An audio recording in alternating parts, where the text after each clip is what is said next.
এক কাজ করো, বিয়ের জন্য কিছু গয়না বাড়তি হবে আর ঘরটাও হয়ে যাবে। তুমি এক কাজ করো, একটা রোজগার তো সেরকম নেই, একটা কিডনি ডোনেট করে দাও, কি বিক্রি করে দাও, যাকে দেবে সে তো কিছু টাকা দেবে। একজনের সঙ্গে যোগাযোগ করলো আমার ভাই, বললো তাহলে একজনের সঙ্গে যোগাযোগ হয়েছে, উনি 10 লাখ টাকা দিতে রাজি আছে, যাবতীয় খরচা ওনার। হ্যাঁ, হাসপাতালে যাবতীয় খরচা, টেস্ট ফেস্ট ওনার। কিছুদিন পরে আমি বললাম ঠিক আপনাকে আছে। যখন প্রথম কনভিন্স করলো, হ্যাঁ। তখন আপনার মনে হয়নি যে যখন কি? বললো আপনার স্ত্রী যখন বললো যে কিডনিটা বেচার যখন প্রস্তাব দিল, আপনি তখন কি বললেন? ভাবলাম, দুদিন ভাবলাম, ভেবে বললাম ঠিক আছে, আমাদের যদি সচ্ছল হয়ে যায়, সব কিছু হয়ে যায়, তাহলে হবে। তা উনি কাউকে জানাতে পারবেন বললো, মানে বাবা মা দাদা ভাই কাউকে জানাতে পারবেন বললো, বললো দেখো কাউকে জানাতে হবে না, ব্যাপারটা হচ্ছে রাখো, নাহলে সবাই জানাজানি হয়ে গেলে আমাদের খারাপ লাগবে। ঠিক আছে, এই বিশ্বাস আমি বলবো ঠিক আছে, যা হবে। এই আজকে 41-42 দিন হয়ে গেল। উনি আমাকে বেডে, আমাকে ডাক্তার বলেছিল 3 মাস তুমি বিছানায় থাকবে, চলাফেরা ওটা কিছু করা যাবে না, বাথরুমটা পর্যন্ত আমি যেতে পারবো না। উনি আমাকে 1.5 মাস ফেলে রেখে, ওষুধ চলছে, ফেলে রেখে বাজার করতে নাম করে সব টাকা পয়সা ক্যাশ ছিল না, তারপরে বার করে গয়নাগাটি বিল সমেত, মানে কোনো প্রমাণ রাখিনি যে আমি জিনিসপত্র কোথেকে করেছি কী করেছি, রাখিনি। পরে বাজারে গেলাম, এরকম অবস্থায় গেলাম, বাজারওয়ালার যাদের কাছে বাজার করি সব তো আমি জানি, তারা বললো কই আমার কাছে আসেনি। কন্টিনিউ এদিক ওইদিক করতে করতে ঘন্টা দুয়েক হয়ে যাওয়ার পরে যে যার সঙ্গে গেছে তাকে সন্দেহ হলো, তাকে বললাম, সে বলছে কই আমার কাছে আসেনি। এরকম করতে করতে ওই ছেলেটাকে অনেকবার ফোন করেছি, বললাম আমরা বন্ধু হিসাবে কথা বলতে হবে, কিন্তু ও তো আমাদের আসেনি, এলে আমি তোমাদের কাছে পাঠিয়ে দেবো। এরকম করে মাসখানেক কেটে গেল, তবুও মানতে চাইছিল না। তখন থানায় মিসিং ডায়েরি করেছিলাম, সেদিনকেই রাখি যেদিনকে গেছে।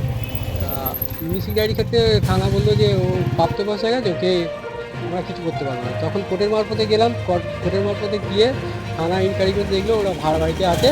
তো থানাকেও বলে দিল যে আমরা স্বেচ্ছায় দিয়েছি, আমি আর ফিরবো না। ঠিক আছে। হ্যাঁ, সব টাকা ওই জিনিসপত্র করা ছিল কিছু, আর মানে 10 লাখ টাকার মধ্যে কিছু জিনিসপত্র করা ছিল, আর ক্যাশ ট্যাশ যেটা ছিল নিয়ে চলে গেলো। মানে টোটালটাই হয়ে গেল। ব্যারাকপুরে তার বাড়ি। পুরো ঠিকানাটা মানে মুখে বলতে পারবো না। সে রং মানে ওকে আলাপ করেছিল যে আমি এসি ছাড়াই, আমার বিশাল পয়সা, হ্যাঁ, দেশ বিদেশে ঘুরি। গিয়ে দেখে, সে গিয়ে দেখলাম রং মিস্ত্রি কাজ করে। ঠিক আছে, রং মিস্ত্রি কাজে তার আগেরও বিয়ে আছে, বড় মেয়ে আছে। তা সত্ত্বেও আমার ওয়াইফকে জানায়নি, এখনও আমার ওয়াইফ সব জেনেছে, কি জানে না জানি না। ও তা সত্ত্বেও এখন, কালকে গেলাম, ও বললো আমি যাবো না, মেয়েকেও চিনতে পারেনি। মেয়েকে যে নিজের মেয়ে গেছে মা মা করে কাঁদবে, এই ও কাঁদবে, সেটাও করেনি। এই এখন বলতে চাইছে যে প্রথমত ওনার সঙ্গে দেখা করতে দেয়নি, রবিবাবু যে যার সঙ্গে গেছে দেখা করতে দেয়নি। তা দেখা করতে দিলে হয়তো কিছু কথাবার্তা হতো, লাস্ট পর্যন্ত পার্টির চ্যালেঞ্জ ধরে ধরে কথাবার্তা হলো, কিন্তু উনি আসতে চাইছেন না এখন পর্যন্ত।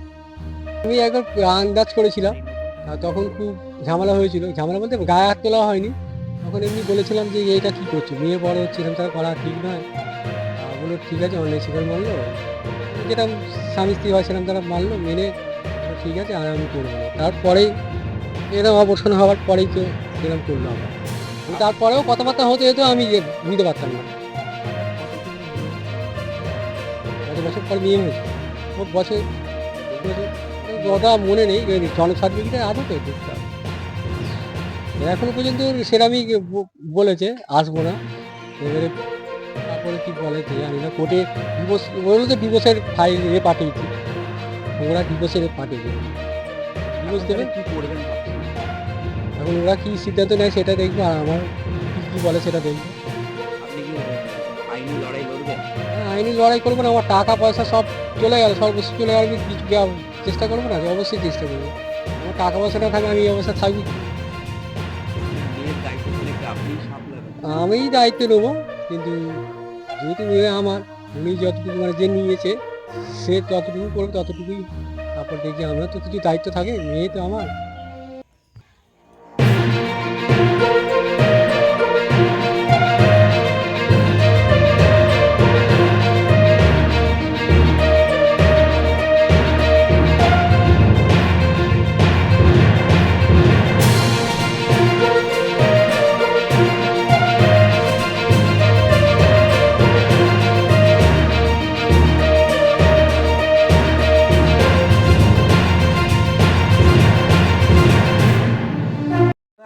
পাড়ার এলাকারই মধ্যে পড়ে যে এই ঘটনাটা ঘটেছে? কি বলবেন?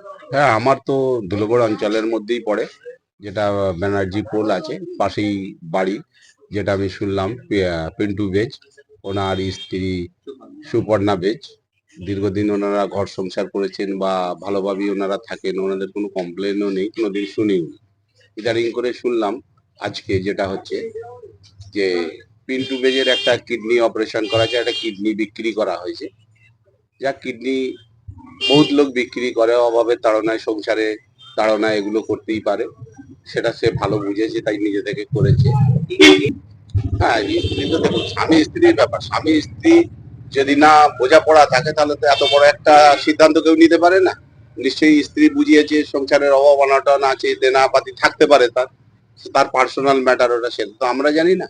সেই জায়গা স্ত্রীর সঙ্গে পরামর্শ করে নিশ্চয়ই এই কাজটা করেছে। কিডনিটা সে বিক্রি করেছে 10 লক্ষ টাকায়। তো সেটা নিয়ে তো শুনছি সে পালিয়ে গেছে অন্য পরপুরুষের সঙ্গে। এটা তো তার সমাজের পক্ষে তো ক্ষতিকারক, এটা অবশ্যই ক্ষতিকারক। আগামী জেনারেশন যারা আছে, যদি এই ধরনের একটা স্বামী স্ত্রীর যে মধুর সম্পর্ক, সেই সম্পর্কের মধ্যে যদি এই ধরনের স্বামীর সঙ্গে একটা ডুপ্লিসিটি করে, সেটা তো বিশ্বাসঘাতকের মতো কাজ হলো। তাহলে তো এটা সমাজের কাছে খুব খারাপ ব্যাপার। তো সমাজে আগামী দিনে প্রজন্মের যারা আছে, তারা তো মানুষ একে অপরের উপরে তো বিশ্বাস উঠে যাবে না। স্বামী স্ত্রীর যে বন্ধন, একটা অটুট বন্ধন থাকে, সেই বন্ধন তো আগামী দিনে খুব চিন্তার ব্যাপার হয়ে যাবে না।